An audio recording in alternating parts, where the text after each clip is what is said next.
Okay, so hi, finally making that long-awaited part 2 to my PR process. I'm finally in a place where I'm kind of settled, and so all the drama of the past 2 years, it can be forgotten now because I'm moving on with life. So I'm gonna make this as short as possible and just go through the process as quickly as I can.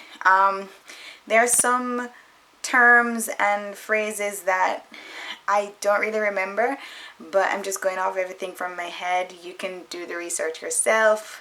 That's the best I can say right now. I'm really, I don't want to make this video, but I'm making it because I know the information will help people. So here I am. So the last video left off when I submitted all my documents and I got my AOR, which is like the application of receipt or proof that you've submitted your documents. That was November 2018. Okay, and at that point I was like, okay, great, good, done with that. Because if you've seen some of my other videos or the one before that, you would have known that while I was doing this whole process, I was also preparing for major surgery. I had major surgery in 2019 in January, and so it was a really stressful time in my life, but I thought that I was glad that I got that out of the way and I could focus on my surgery and just kick back and wait. Now, I had done a little research before and from other persons who told me about what they went through with the process, and in my mind it seemed like within 3 months I would get everything that I would get the visa, I'd get the PR visa, whatever, confirmation within 3 months, because everyone else was like 3 months, it was so easy, blah blah blah blah blah. I was wrong. I was so wrong. I was so very wrong. In fact, when I submitted, IRCC, the Immigration of Canada people, they said, they gave you a little countdown that said by 6 months, within 6 months this application will be processed and everything will be great, and they gave you a little countdown to those 6 months. So I was just like, okay, well, yeah, in at least 6 months, which works out perfectly because I'm leaving Japan and the contract for Japan ends in March, and so this is December, so I can wrap up things easily.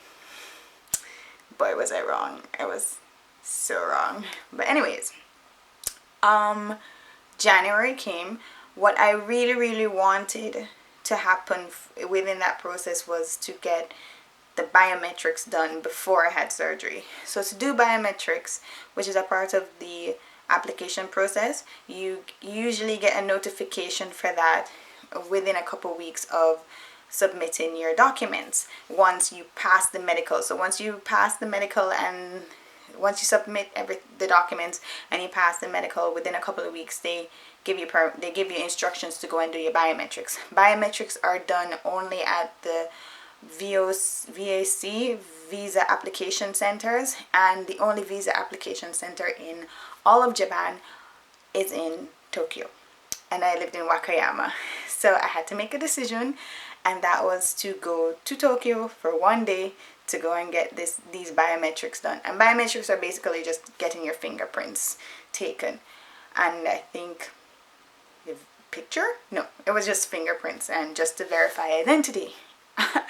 So the fact that I was taken off about 3 weeks from work, and that both 2 jobs, because I had 2 jobs, meant that I couldn't go to Tokyo and spend the weekend there because I worked on the weekends too. So it was literally, I could only take 1 day. So I didn't take that much days off of work, including the surgery. So I went to work.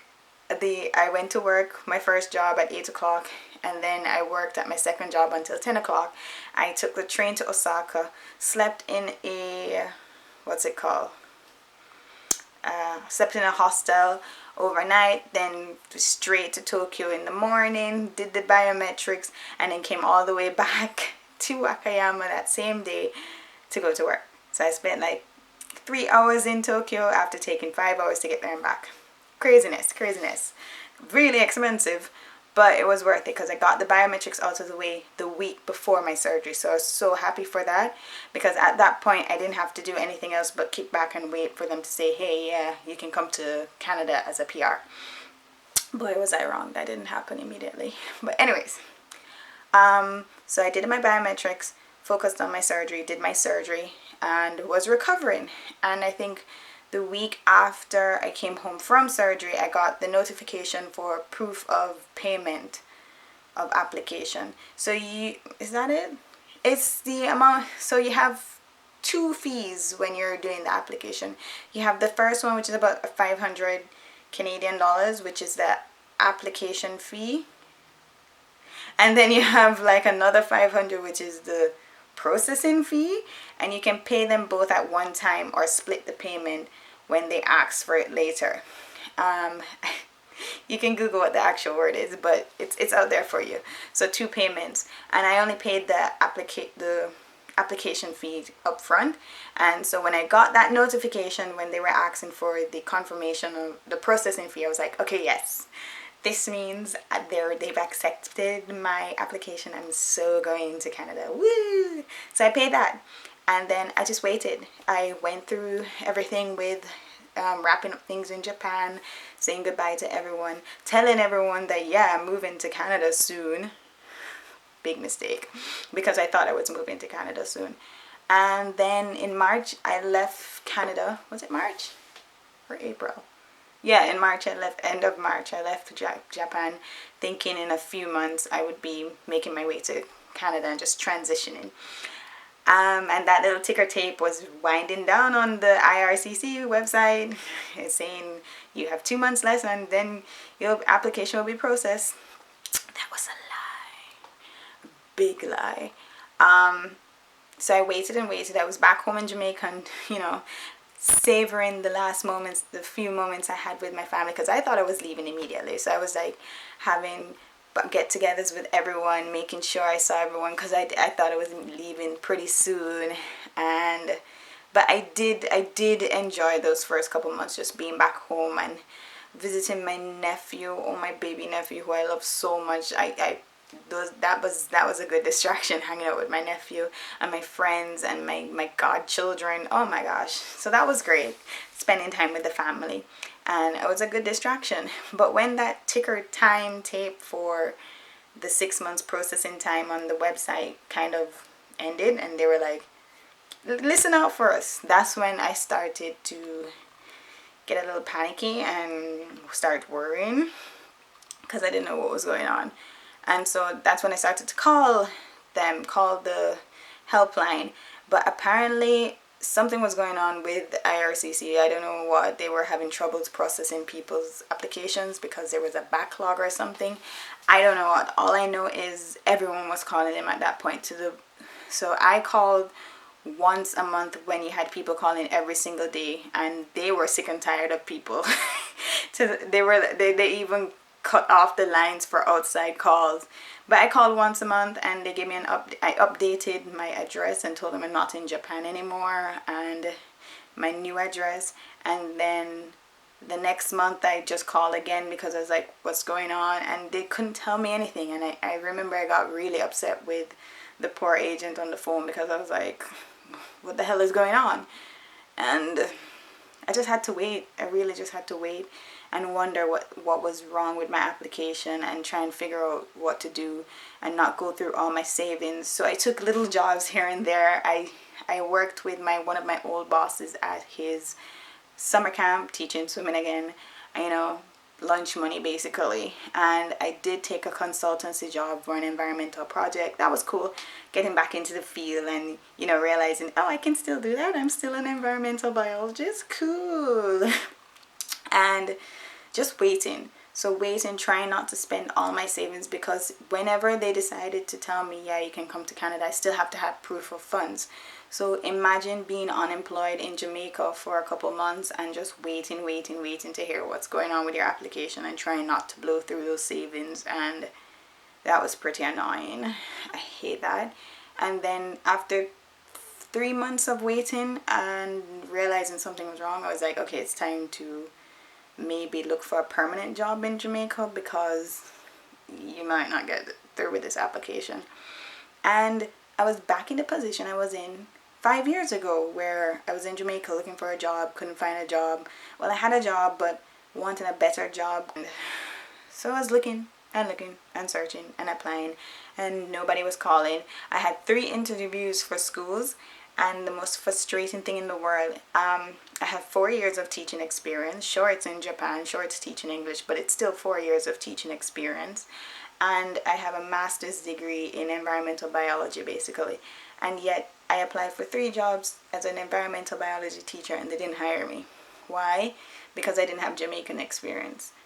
And you know, those things kind of, it just puts you off, and you're just like, why do I bother? Why do I bother? I just don't want to be here anymore. So frustrated and annoyed, I just kept on trekking, you know.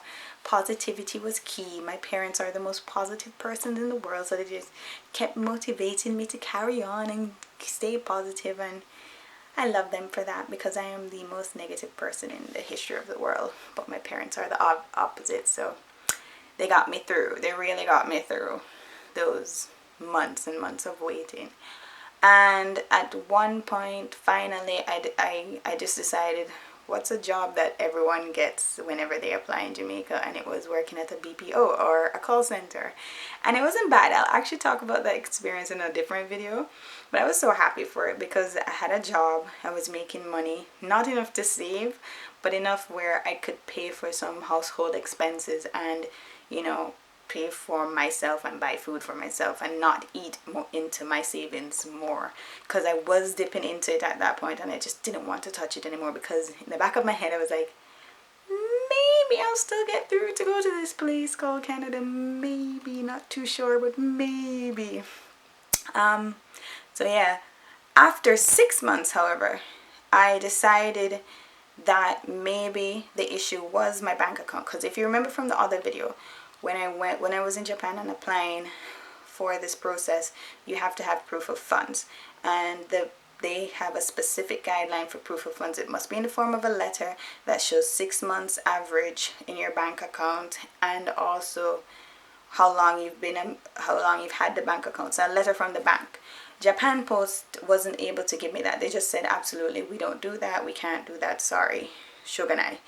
And so what I do recommend, if you're applying, doing this application process in Japan, is to, before you go to the point where you're submitting, 6 months before that, transfer all your money into a bank account that can provide that letter.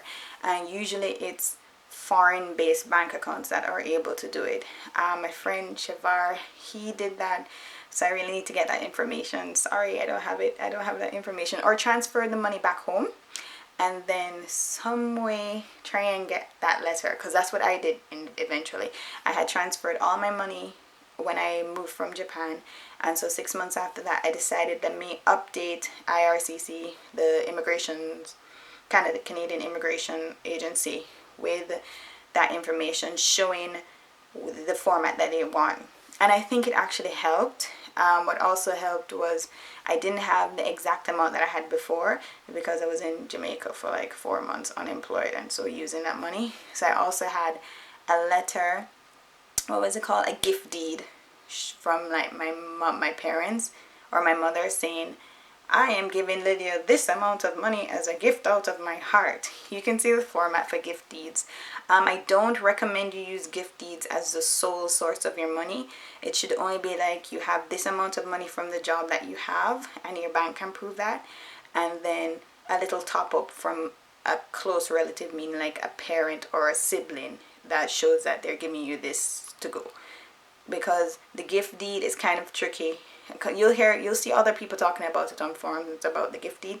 It's tricky in the sense where they don't know if it's like you're trying to trick them, where somebody gives you money and then once you get through with the process, you give it back to them, versus they see that you've earned the money. So I wouldn't use gift deeds unless you have the majority of your money as money that you have had from before, from your working, from your employment. But yeah, that's enough about gift deeds. You can go into details by Googling it. So I did send those documents, and I also sent an updated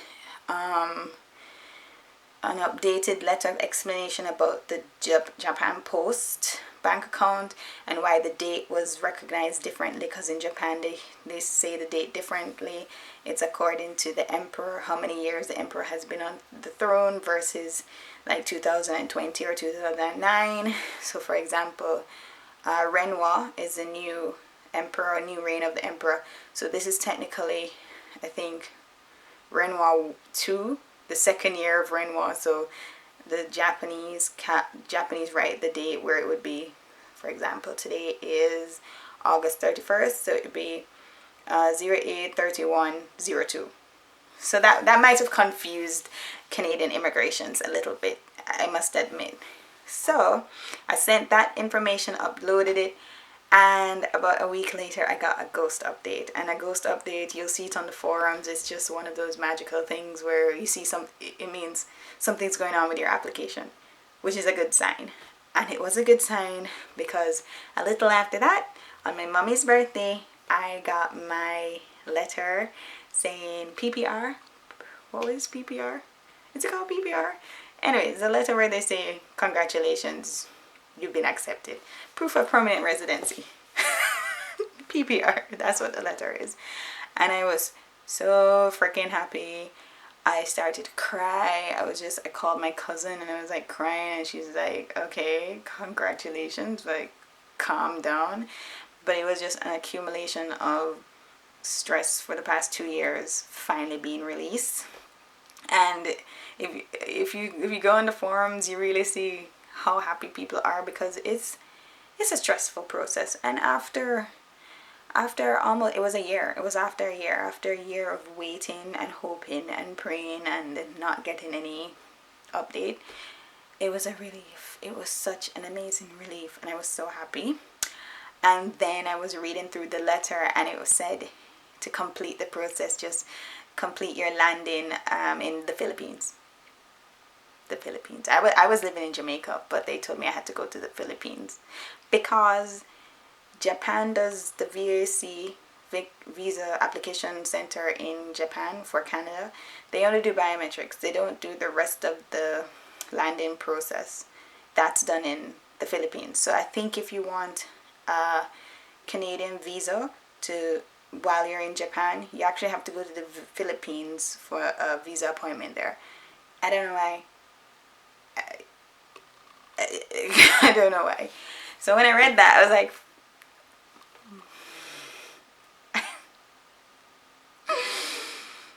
I just took a deep breath in and out, and then I composed an email and sent it to those people and told them, hey, I don't live in friggin' Japan anymore. I updated my account. What should I do? And within 2 days, I got a response. They were like, okay. And they were like, sorry about that. Go to the Jamaican VAC and complete your application. I was like, you damn right, go to the Jamaican one. I wasn't going to go to the Philippines. So I did that. So, at this point, I'm just like, what else is going to go wrong? I went and took my pictures. I told them the pictures for the thing. I collected all the documents I needed to bring, and I needed to take pictures. And I went to the picture taking center, and I told them this is for PR application. And they were like, okay. And they gave me the pictures, and I was like, cool. I go to the VAC in Jamaica. Well, actually, I drove to the old address of it, which was fun. Went up, the security guard was like, that no day no more. I was like, zine. So drove to the new one, which is by the DHL building in New Kingston. Walked in, sat down for about 20 minutes. It's like a really small room, by the way, if you're going there. Really small room. Sat down for 20 minutes. Then I went to the girl at the desk and I was like, I'm doing this today. And she's like, oh, you didn't have to sit down and wait. I was like, oh, thanks for letting me know. And then she's like, this is the wrong size picture. I was like, what do you mean it's the wrong size picture? She's like, it's not the right size, sorry. And I was like, what else?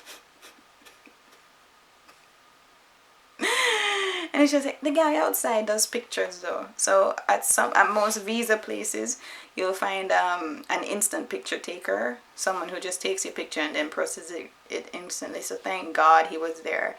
And I took the picture, and I took the picture, and It's probably the worst picture I've ever taken in my life. I look absolutely horrible. I look like I was just depressed and about to throw myself off a roof.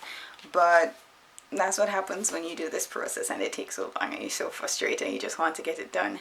So I took the picture. I got it within like 15 minutes. I submitted that, and then I waited a week for them to send it off to Canada and then send it back. Everything got stamped and I had my papers, and that was it. I was confirmed. I had the documents and proof that I could finally move to Canada.